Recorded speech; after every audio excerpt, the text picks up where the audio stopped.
Comment ça va, malgré ce week-end peut-être un peu compliqué, je sais pas, pour repartir, la météo est un peu compliquée en ce moment ou ça va? Non, ça va, on est en pleine forme. Je pense qu'on a fait une bonne semaine d'entraînement. Les matchs comme ça arrive. C'était pas le meilleur match de l'année, mais il faut apprendre des choses qu'on peut s'améliorer et on repart. Et il y a une bonne ambiance dans le groupe et on est prêt pour le week-end. Vous êtes un peu, je vais reposer peut-être la même question. Comment ça se passe? Il n'y a pas de, entre guillemets, de difficulté à rebondir, il n'y a pas un petit goût, c'est que ça n'est que le début de saison, c'est un épisode comme ça, quand bien même c'était à la maison. Exactement, c'est juste le premier match, pardon, c'est juste le début de saison et, euh, et on n'a pas de raison de se mettre le feu tout de suite, quoi. Et on sait qu'on a fait une contre-performance le week-end dernier, mais on a de la chance d'enchaîner les matchs pour rectifier le tir et pour l'instant, il y a pas, c'est pas le feu, on est très déçu du résultat, mais on a fait une belle semaine d'entraînement et maintenant on verra bien samedi ce qu'il en est. Bah, je continue.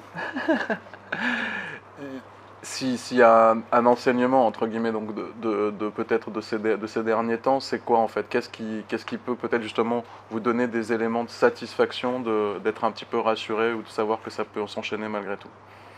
C'est déjà la qualité du groupe et le vécu qu'a ce groupe. Je crois qu'ils ont montré déjà l'an dernier qu'il y avait beaucoup de qualité dans cette équipe-là.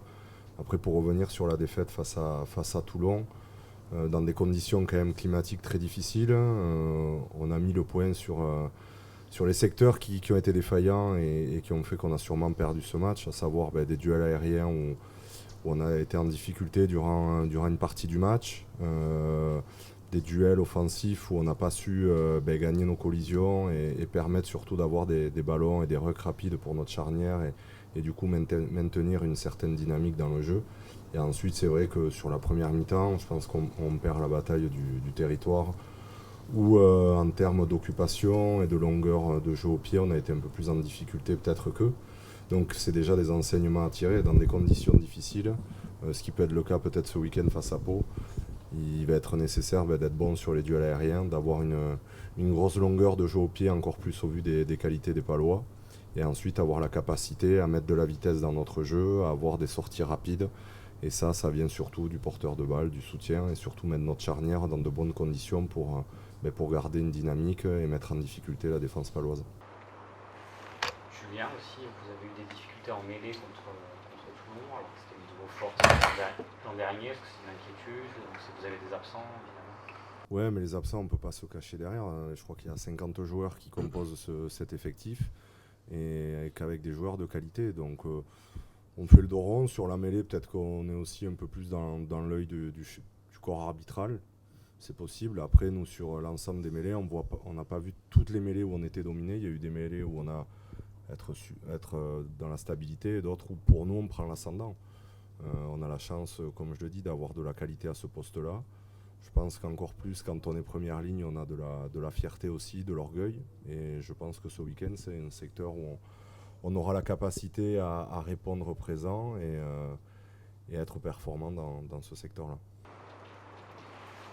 Une question Pau, vous connaissez un club que vous connaissez forcément très bien. Vous pouvez nous en parler un petit peu? À quoi il va falloir s'attendre face à cette équipe de Pau? Non,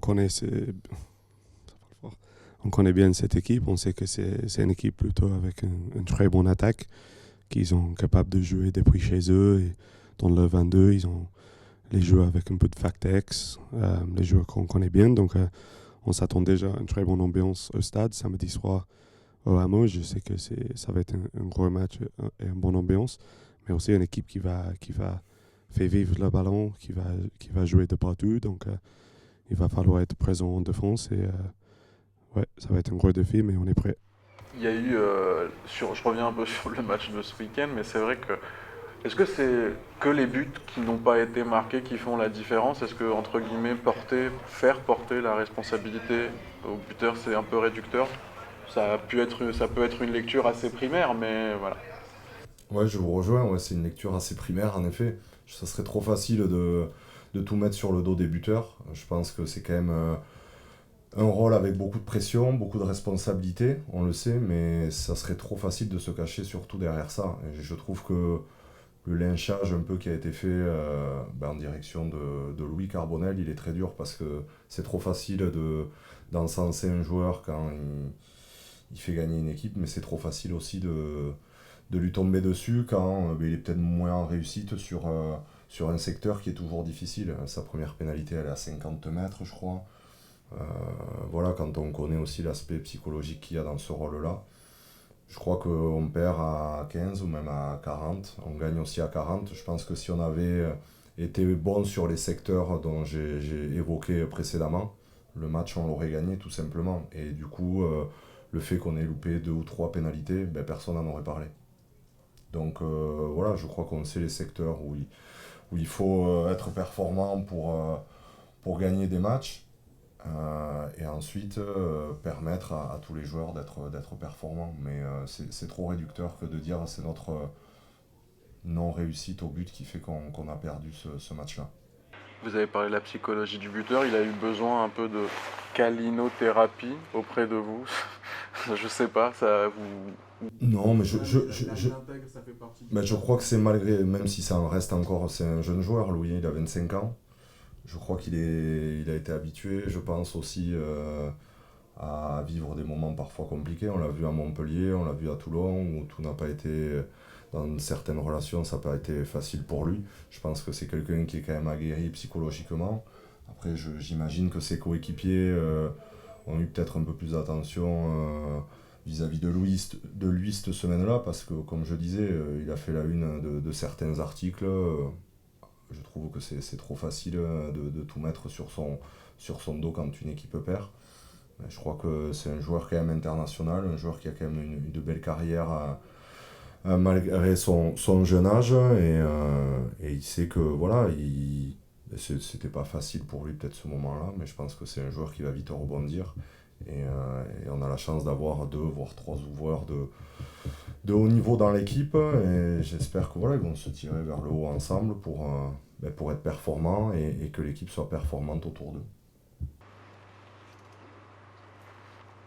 Question. Merci beaucoup. Merci.